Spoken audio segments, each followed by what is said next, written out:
Do you want to be an effective communicator? Don't talk about yourself, talk about them, your audience. When was the last time that you listened to someone drone on and on about themselves and you had genuine interest? We as humans like to hear about ourselves. We want to hear about ourselves. My name is Jessica Bochenek. I'm a former teacher, and now I work for NextEra Energy in the engineering and construction unit, and I stay busy with my two kids and various activities outside.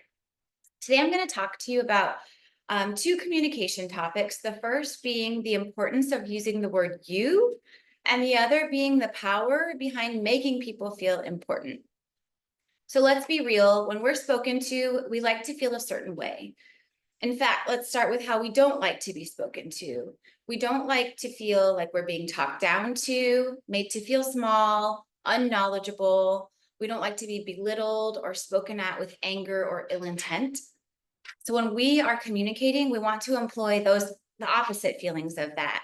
We want to make people feel important and use that word you to emphasize that we're speaking to them directly. We want to mirror the feelings and thoughts that we would like to receive back, which are positive and light. When we emphasize the word you, we want it to be in a positive way. Instead of you did X, Y, and Z wrong, we want it to be the positive you. By talking about you or the listener, we're also actively engaging the listener in this communication, and it's not just a one-way street from the speaker to someone who's hopefully listening. Okay, so first, how do you like to feel? Many of us like to feel recognized, and we like to feel seen and heard and connected to. We like to feel important, to have some kind of significance in the world around us. So when communicating, remember that recognition and importance of your audience's role is very key. We like to feel related to. So in a message, we can't receive information when someone is speaking a different language. And in essence, when someone is communicating to us and not connecting in any kind of way, if I don't feel connected to that person speaking, then I can't really receive that message. As a personal example, as a former teacher, I recall numbers of trainings that I had to attend and be involved in where the speaker or person training would give advice on things to do in the classroom. And I remember feeling as though I couldn't apply those things to my classroom, and they didn't pertain to me. And in essence, I felt as if the speaker didn't connect with me and as if my time wasn't valued or being valued. And it was a really horrible feeling. So now let's talk about mirroring. As humans, we mirror each other. We want to mirror the listening we desire with our own language. Do you want your audience to interact with you or to interact with what you're saying?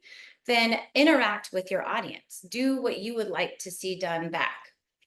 Do you want your audience to smile or have a positive reaction? You should be smiling yourself. You should emulate positivity yourself so that it mirrors back to you. You might be able to relate to this type of person or know someone like this. I have a friend who is just naturally happy, positive, smiling all the time.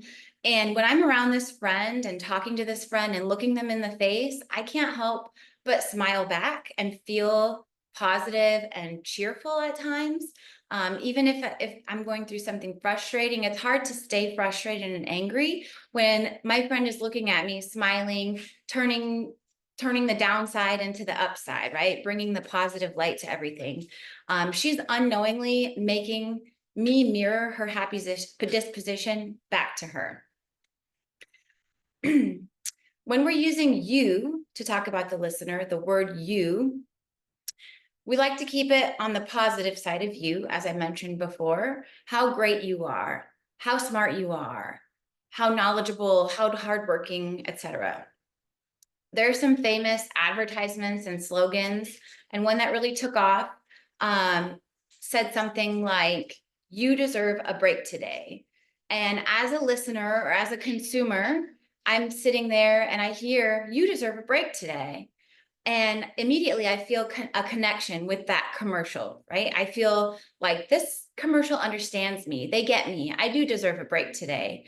So using you in a positive light of recognizing something valuable in you is a great way to communicate and connect with your listener. When we're using the word you, we're engaging with our listener. So when I use you instead of something generic to a general audience, I'm talking right to you.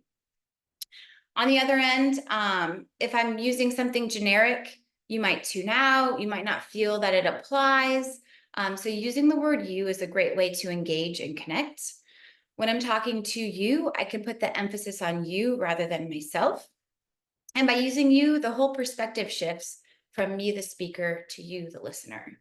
So as a tip, if at all, when at all possible, something really neat and fun to do is to engage an audience by using a quick poll or questionnaire, QR code, one question type of answer quickly. So as a person listening, I feel that you are engaging with me. And even if you can take the answer from that poll or that data and use it in what you're communicating, even better. In summary, being an effective communicator has many facets, but when we get down to simple terms of communicating, we can regard good communication as similar to being a good friend or emulating something we would want to receive. Connection, good feelings, and a sense of understanding. Using the words you and making people feel important do all of these things. Thank you.